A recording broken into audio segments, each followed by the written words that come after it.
greatest mysteries of mankind is where did we come from? Scientists and philosophers alike have pondered this elusive question and put forth many explanations. But in truth, no one really knows. Good evening. I'm Charlton Heston.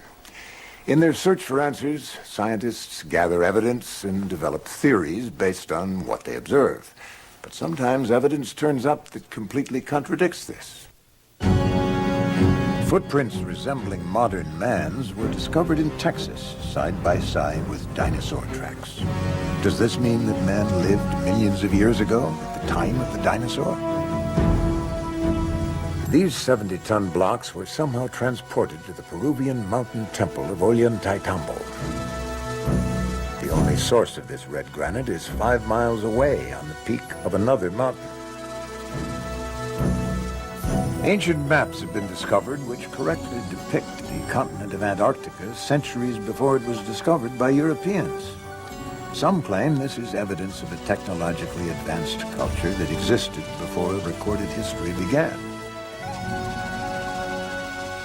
Tonight we'll examine these and other controversial findings to see if what we're being taught about the origins of man is supported by the evidence. We'll meet a new breed of scientific investigators who claim that the history of man on this planet may be radically different than what is accepted today.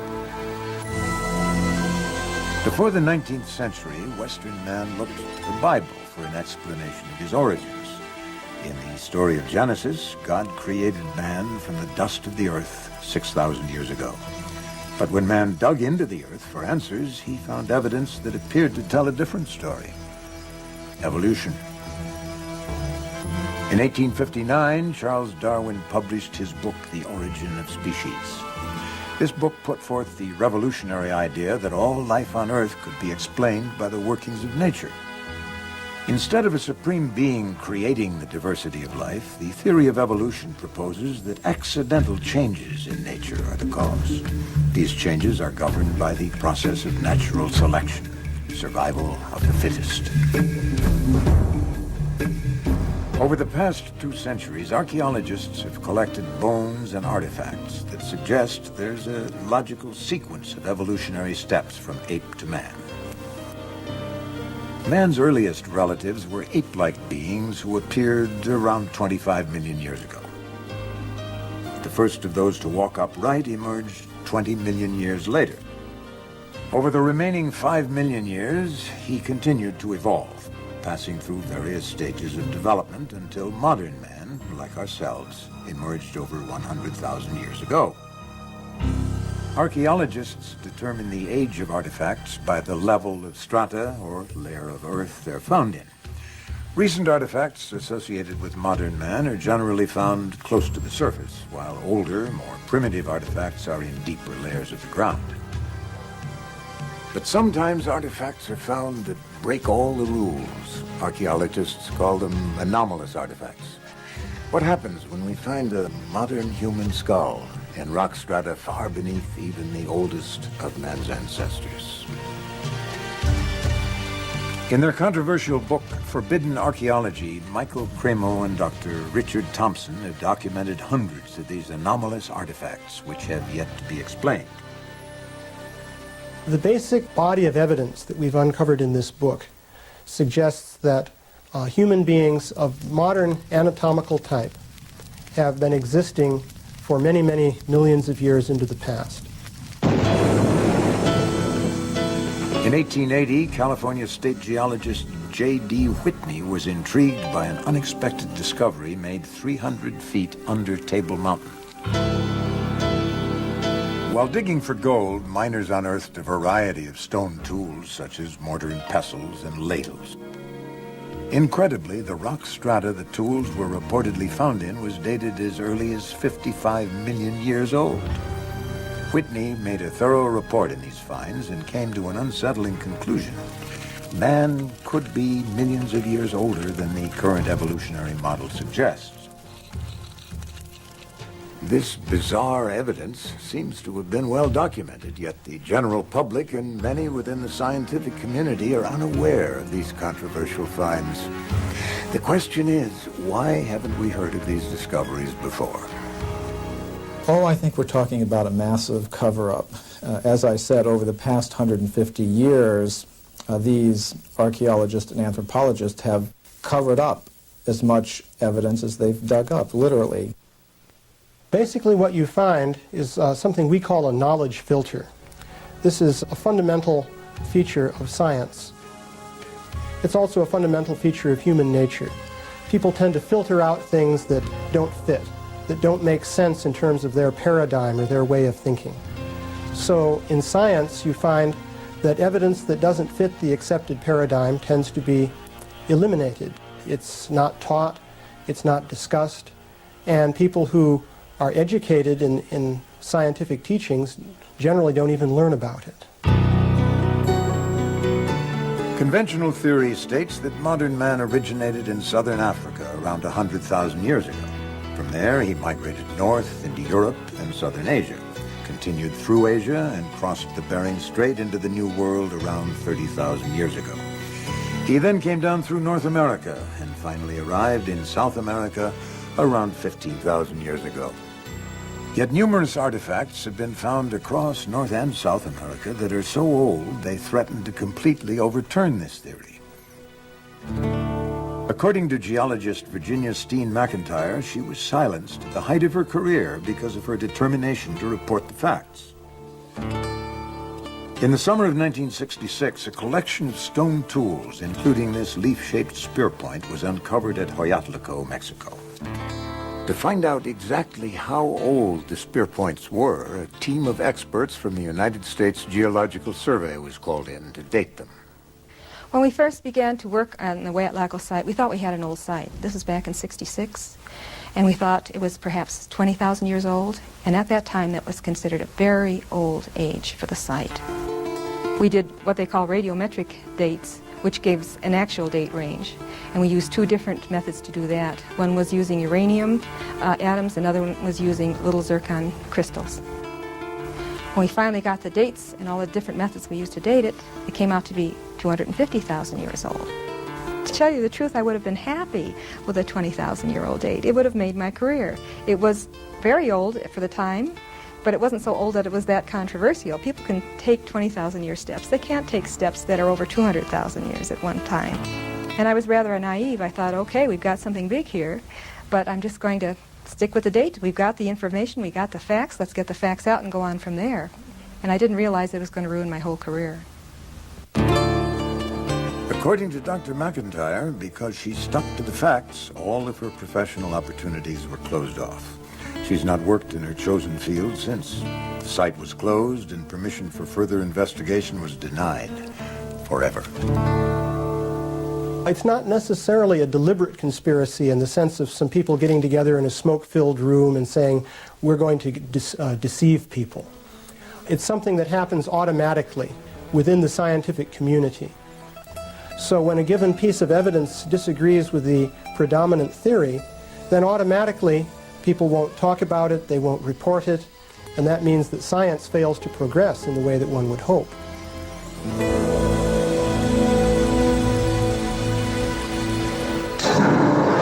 Dinosaurs left their tracks on this riverbank 100 million years ago.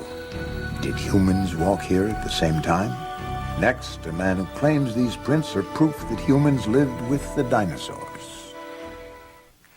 Ever since dinosaurs were first discovered in the 18th century, they've fascinated people of all ages. The Tyrannosaurus rex stood over 30 feet in height. He's considered the most ferocious predator ever to walk the earth. A brontosaurus grew to the length of 3 city buses.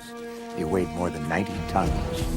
The reign of the dinosaur ended, according to one theory, when a giant meteor crashed into the earth with the force of thousands of hydrogen bombs. A cloud of dust was raised, which blocked the sun for years. This marked the end of the dinosaurs. According to conventional scientific theory, no human beings were alive then to witness these events. Or were they? Over 100 million years ago, the limestone bedrock of the Paluxy River in Texas was a muddy plain. It was here that countless dinosaurs left their footprints to be fossilized and preserved forever. But the tracks of another creature have also been preserved in these banks. possibly the tracks of man. Archaeologist Carl Bau has led the investigation of these controversial prints for over 12 years. My reaction was one of shock. I had heard of human footprints being found in this locale on the Biloxi near Glen Rose, Texas, but I was rather skeptical. And here, after removing actual rock layers, the team and I excavated a series of dinosaur footprints. And 18.5 inches from one of those dinosaur footprints, we excavated a 16-inch human footprint. We excavated 12 footprints in a series. And when you find a trail with left, right pace and stride, the right distance apart, then you have to interpret this as belonging to humankind. It's been claimed that the Biloxi River footprints are a hoax carved into the limestone bedrock as a tourist attraction. Well, we found trails leading under limestone ledges and actually removed the limestone ledges one slab of rock at a time. And we found that both the dinosaur footprints and the trail of human footprints continued under the rock ledges. This evidence is real. Today, many of the so-called human prints have fallen victim to erosion and the hands of vandals. But Carl Bau is in possession of one of the most compelling prints ever found. What you are about to see is the most controversial artifact in his collection. I first saw the Burdick print on my initial visit to Glen Rose in 1984. My impression at that time was that it was too perfect. But it's clearly a human footprint demonstrating the heel section, the arch, the base of the metatarsals, the first or great toe, second, third, fourth, and fifth toe. After our examination of this print, we find that it definitely is in the Cretaceous limestone, in the same formation with the dinosaur footprints. Here we're looking at a cross-section, and we can see very obvious following contours under the great toe, and actually structures under each one. Where we see the calcite inclusion, the force was concentrated and produced these load-bearing structures, which are exactly what geologists look for. We have eliminated the idea that it's carved. It definitely is original impression in the sediment. This is said to be the fossilized finger of a human being. It too was reportedly found in the same strata as the dinosaur tracks, dating to over 100 million years old. It had what appeared to be a nail, what appeared to be a cuticle, a taper, a humanoid shape. After I saw the CAT scan, there was no longer any room in my mind for doubt. This scan shows the shape of the finger, it shows tissue beneath the skin of the finger, it shows the bone, it shows the joints, it shows a ligament. That tells me this is a human finger. The limestone layer that preserved these artifacts is reportedly dated at around 135 million years old.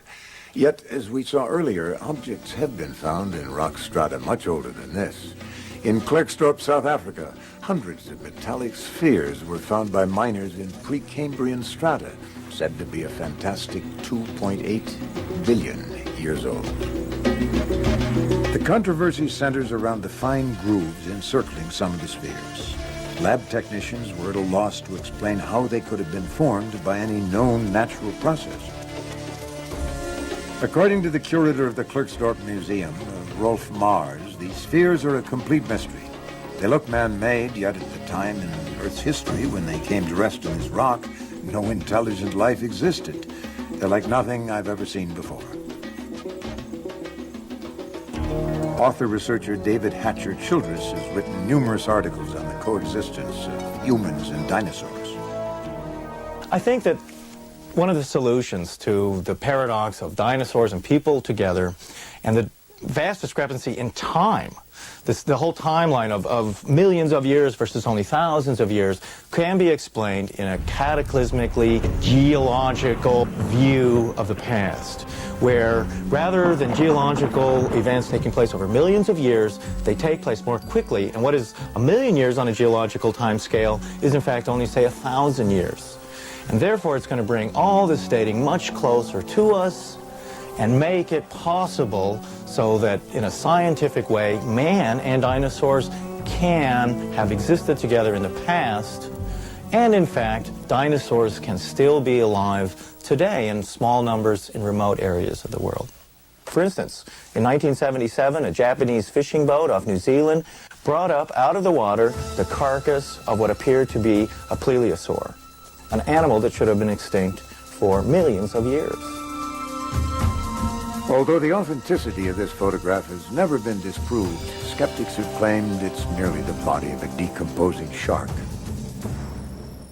We've seen a broad range of evidence, some of it highly speculative, but there are enough well-documented cases to call for a closer look at the conventional explanation of man's origins, the theory of evolution. England is the birthplace of evolution's first champion, Charles Darwin. Darwin's theory of evolution proposes that simple life forms, or species, evolve into more complex species by accidental changes over long periods of time. For example, given 5 million years, an ape can evolve into a man. Since Darwin's time, his theory has become central to our understanding of how man came into existence. It's almost universally accepted today. But according to science investigator Richard Milton, Darwin's theory of how man evolved from the apes has some critical problems. The building behind me is London's Natural History Museum. It looks rather like a cathedral or a church, and in a way that's what it is. It's a kind of temple to Darwin's theory of evolution. People come to museums like the Natural History Museum to get answers to their question. Have we evolved from apes? Do humans and apes share a common ancestor? And to look at an exhibit like this, you'd think that question had been answered decisively yes. But the answer is far from decisive. In fact, this representation is an interpretation of the fossils, the interpretation of one group of scientists. There are other interpretations, but you won't find them in this museum or any other museum in the world.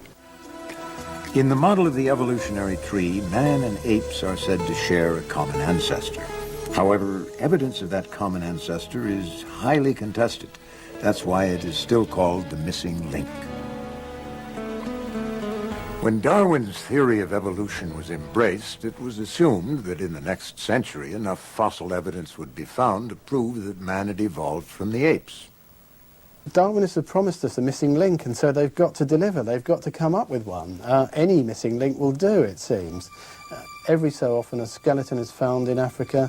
Its discoverers describe it as being the missing link. The headlines come and go, and then later on, that skeleton, those bones are reclassified either as human or as ape.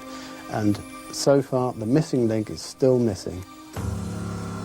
One of the most classic examples of this is the story of Java Man, discovered by Eugene Dubois in 1892. Dubois discovered a very primitive-looking ape-like skull cap, and he discovered this thigh bone about 40 feet away. He said, well, obviously they must belong to the same creature. And that creature walked erect like a human being and had an ape-like skull, so that must be a missing link, the Pithecanthropus ape man. So maybe you had a big ape and a human being living together in Java about 1 million years ago. The important point to make about the Java man discovery is that it's based on a speculative leap in which two pieces of evidence are put together in a way that's not really warranted. At the end of his life, Dubois realized that the skull cap belonged to a large ape, and the leg bone was from a man. Nevertheless, Java Man was prominently displayed at the Museum of Natural History in New York until 1984. Since then, it has been removed. Today, museums all over the world display models of yet another skeleton they call the missing link, the common ancestor of both man and ape. Lucy, the famous Australopithecine, discovered by Donald Johanson. He says she was very human-like, But I was at a conference of anthropologists where many of them were making a case that she was hardly distinguishable from an ape or a monkey. These bones have been restored to resemble a missing link, part human, part ape, and Lucy is now thought of as being our long-lost ancestor. But this is merely an interpretation, the interpretation of one group. Those same bones can be, and they have been taken by scientists, and identified as simply an extinct ape, nothing to do with us at all. Newspapers are constantly reporting new discoveries that add to our understanding of man's origins, but so far, conclusive evidence of a missing link has not been found. So what happens to the evolutionary model if the missing link does not exist at all? Without it, there's little support for man's connection with the apes, and the model simply collapses. Some people have said to me, how can you criticize a theory if you don't have something to replace it with? Well, I don't accept that. If the emperor hasn't got any clothes on, then the emperor hasn't got any clothes on. It's not my fault. It seems to me that if Darwinism is wrong, then somebody has got to point the finger. Next, we will visit the mysterious city of Tiahuanaco, built at an altitude of 12,500 feet, with stones weighing 150 tons. This could be the oldest city in the world, built by a civilization as yet unknown. In order to unravel the mystery of man's origins, we must follow the path of civilization. Now, civilization is said to have spread from the old world to the new world, but there is evidence that humans were building cities in the new world thousands of years before history tells us. Traditionally, the oldest city in the world is thought to be Jericho in the old world, dated to around 8,000 BC. Yet in South America, the so-called New World, scientists are looking at evidence of a city that could be twice as old. Situated at an altitude of 12,500 feet, Tiahuanaco is one of the most mysterious cities in the world. Traditionally, it's thought to have been built by the predecessors of the Incas 2,000 years ago. However, around the turn of the century, Bolivian scholar Arthur Poznansky began a 50-year study of the ruins of Tiahuanaco. Using the science of astronomy, Poznansky came to an amazing conclusion. He calculated that Tiahuanaco had been constructed more than 17,000 years ago, long before any civilization was supposed to have existed.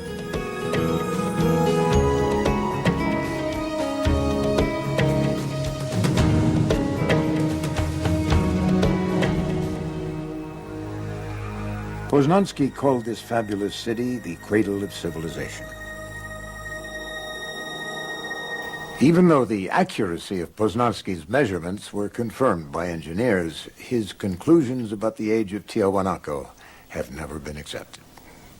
Neil Steedy, a Mesoamerican archaeologist, decided to reopen this controversial investigation.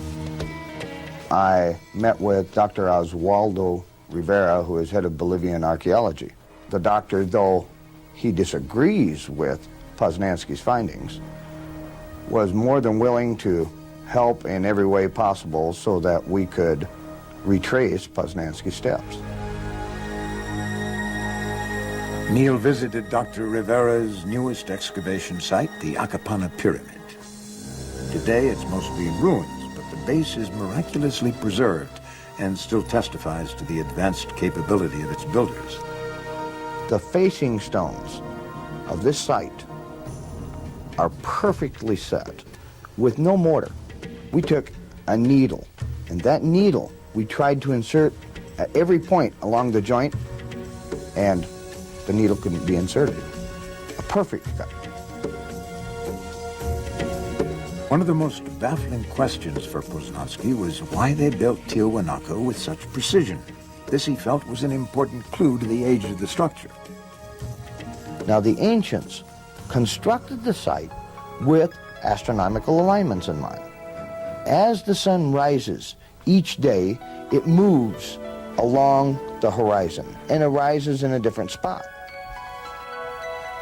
To measure this movement, they built the temple itself as a giant clock to tell them how the progression of the sun was proceeding. And we can use those same astronomical alignments to date the site. Poznański observed that on the first day of spring, the sun rose exactly in the center of the temple, through the archway. Based on the layout of the temple, he deduced that on the first days of winter and summer, the sun should rise directly over each of the huge cornerstones. But he found this was not the case. The position of the sun was, for some reason, slightly outside of the corner markers. He wondered what that reason was. In Tiahuanaco and in the other ancient sites surrounding it, the architecture is perfectly aligned to the cardinal points. The buildings are deliberately oriented to the cardinal points. But if we measure each building precisely, we will find errors.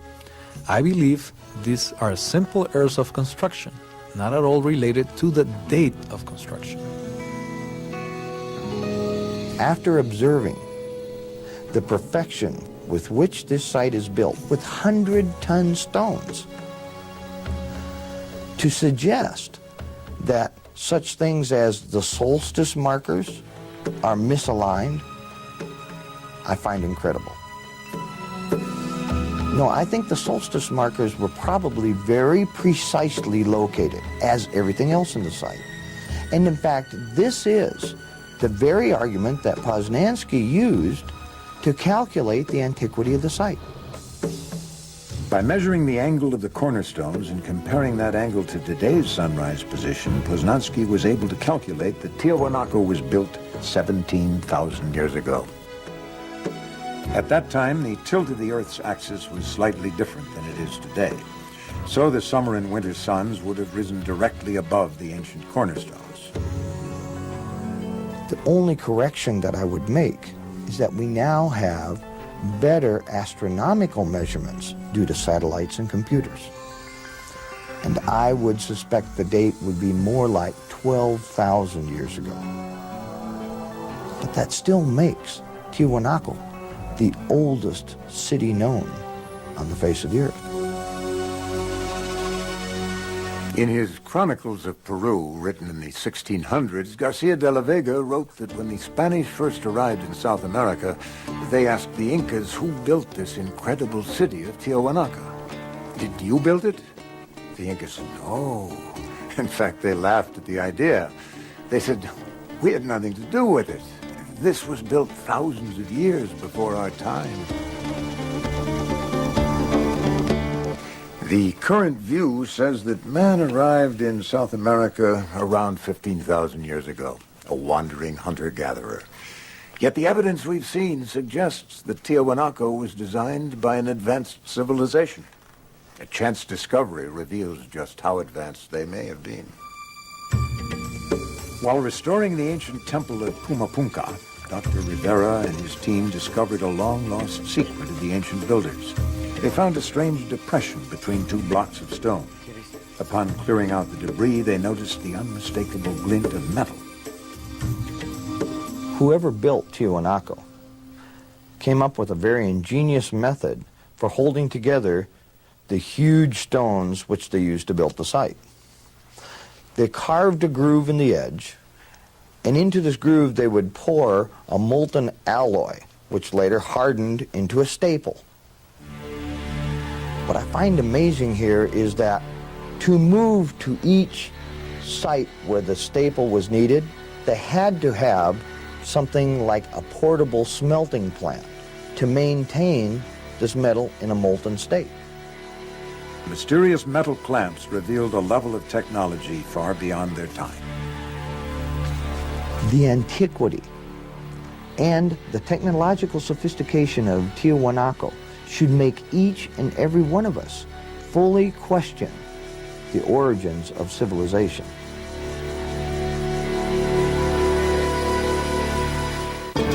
Where did the ancient Tiahuanacans learn this complex process? The answer may lie halfway around the world at one of man's most mysterious monuments, the Great Sphinx of Egypt.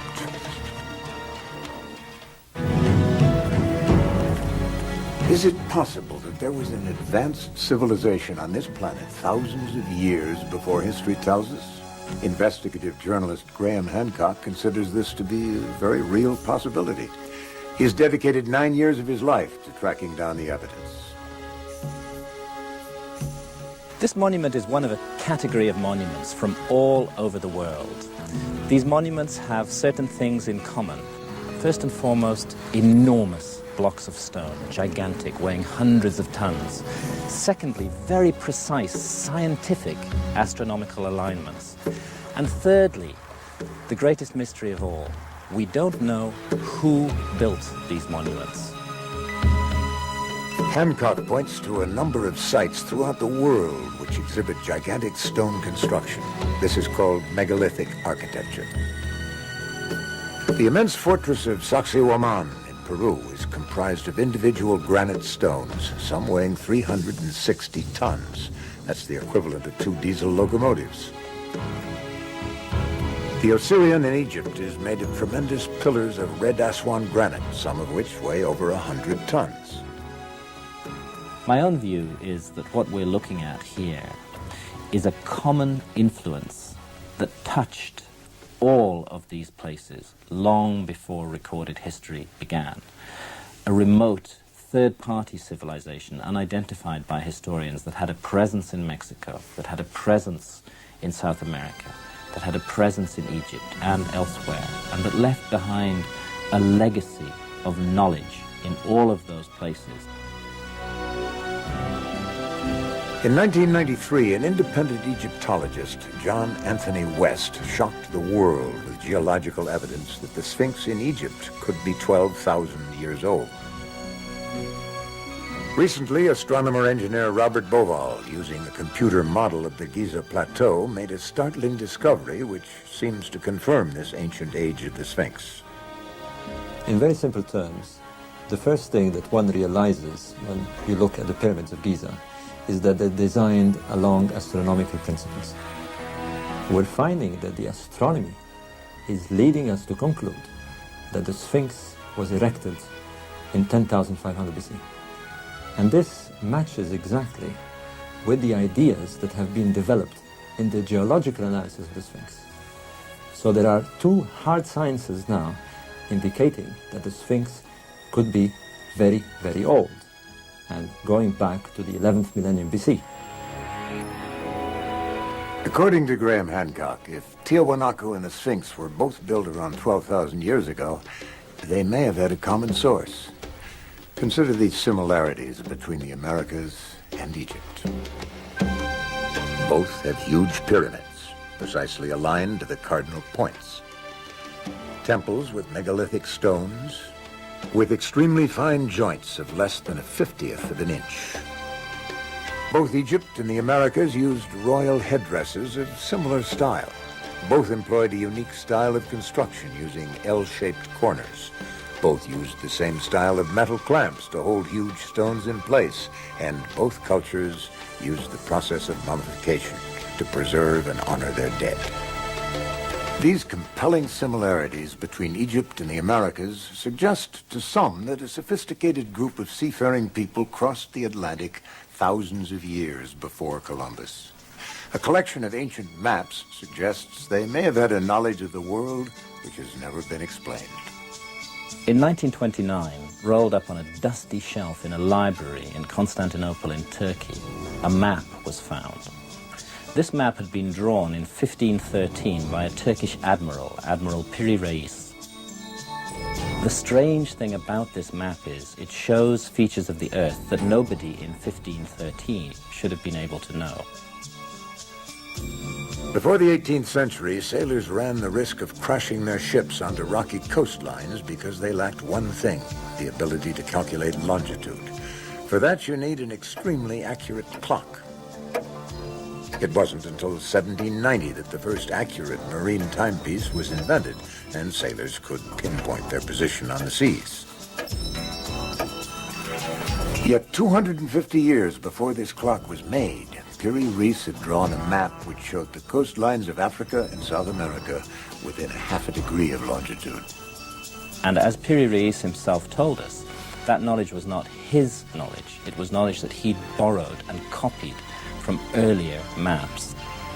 And he stated on the map that it was based on more than 20 source maps and that some of these maps went back to the time of Alexander the Great, or even earlier, in other words, to before the time of Christ.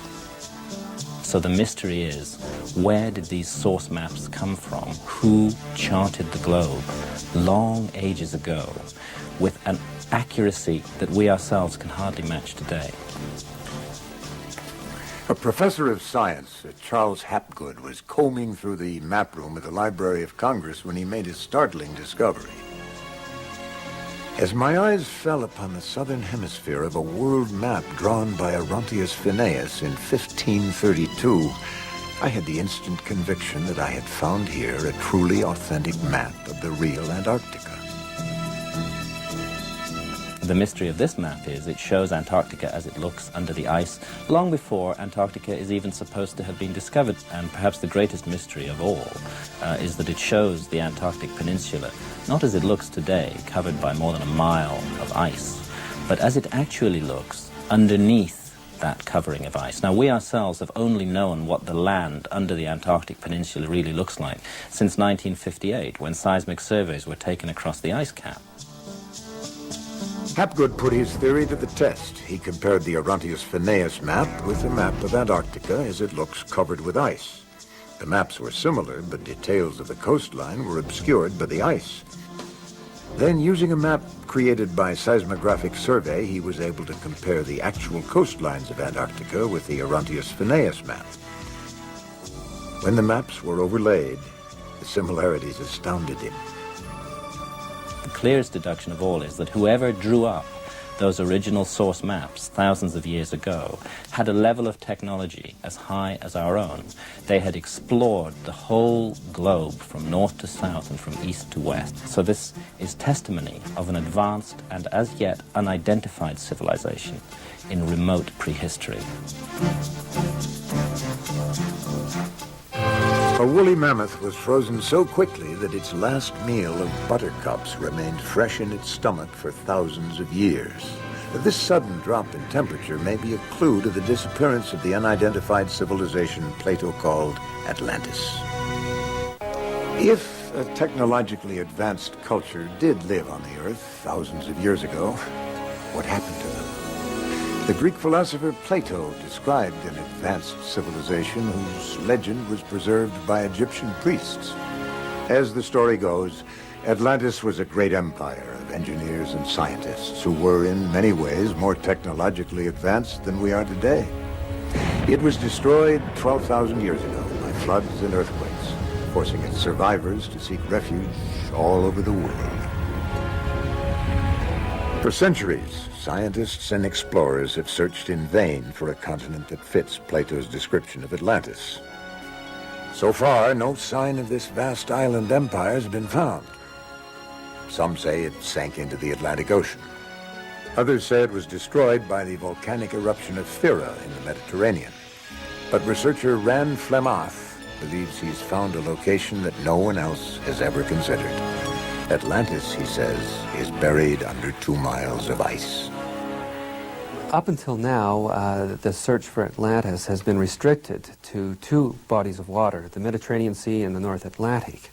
But Atlantis is said to have been in the real ocean. And we now understand that the world has only one ocean, the world ocean. In the middle of that ocean is Antarctica. It's right smack in the middle. And this is where we believe that the mapping of the Earth took place. It's most famously known as Atlantis. Today, Antarctica is a frozen wasteland, virtually uninhabitable. According to geologists, it's been buried under ice for almost 2 million years. How could any civilization have thrived there only 12,000 years ago? A surprising discovery in Siberia may hold the answer. In 1977, a Russian bulldozer operator noticed a block of muddy ice containing a curious dark mass. On closer inspection, he was amazed to see the contours of a small elephant-like creature. He had discovered a perfectly preserved woolly mammoth. In a kind of zone of death, all over the northern hemisphere, northern Siberia and northern Canada, we find the frozen carcasses of hundreds of thousands of large mammal species, mainly mammoths, but also woolly rhinos and other creatures of this kind. And when their stomach contents are examined, as they have been, they're found to have been grazing on warm weather vegetation, and yet they're now positioned extremely close to the North Pole. The only theory which really explains this mystery is the theory of crustal displacement, that the land that they were on was shoved into a much colder climate very suddenly. Professor Charles Hapgood was fascinated by the fact that thousands of animals could be frozen completely in a brief moment of geological time, and that ancient maps of Antarctica suggest that it too was frozen over very quickly. For Hapgood, this could only be explained in one way: that entire continents could rapidly change positions on the planet. About 12,000 years ago, there was a displacement of the Earth's crust. The entire outer shell of the Earth moved something like 2,000 miles. And when the Earth's crust shifted, all of Antarctica is encapsulated by the polar zone. And at the same time, North America is released from the Arctic Circle and becomes temperate. So we have ice melting in North America, ice forming in Antarctica. When Professor Hapgood first proposed this theory, it was met with silence from the scientific community, with one notable exception, Dr. Albert Einstein. I find your arguments very impressive and have the impression that your hypothesis is correct. One can hardly doubt that significant shifts of the crust of the Earth have taken place repeatedly and within a short time. This controversial theory is based on a well-accepted fact. The individual continents have been slowly drifting apart for millions of years. This is possible because the outer crust of the Earth floats upon a semi-liquid layer. Hapgood's theory of crustal displacement takes this principle one step further. It states that the entire crust of the Earth can shift in one piece, like the loose skin of an orange. Hapgood documented 3 Earth crust displacements in the last 100,000 years. We believe that they happen every 41,000 years. The last one happened 11,500 years ago, so we're not due for another Earth crust displacement for 29,500 years. According to Hapgood's theory, this cataclysmic shift is caused by an imbalance of ice on the polar caps. Over time, ice builds up at the poles, reaching as much as 2 miles in thickness. The tremendous weight of the ice causes an imbalance on the globe. The ice shifts, dragging the outer crust and the continents in one piece to new positions. The polar caps are now in a warmer climate where they begin to melt, while temperate lands are in the polar regions where they freeze and build up ice. If Hapgood's theory is possible and land masses can suddenly shift 2,000 miles, it might explain how an entire continent and its people could have been lost to history. I am convinced by the evidence that we are a species with amnesia. We have forgotten something of great importance from our own past. When we recover it, we'll realize for a start that our civilization isn't the apex of creation. It isn't the pinnacle towards which everything has been building throughout all of geological time. Rather, it's part of an up and down, a flow, that it's possible for a civilization to reach a very high level of advancement and be wiped out. This is something we've never really confronted, and we need to confront it. We have met the experts and looked at the evidence that seems to contradict our conventional theories about the human race.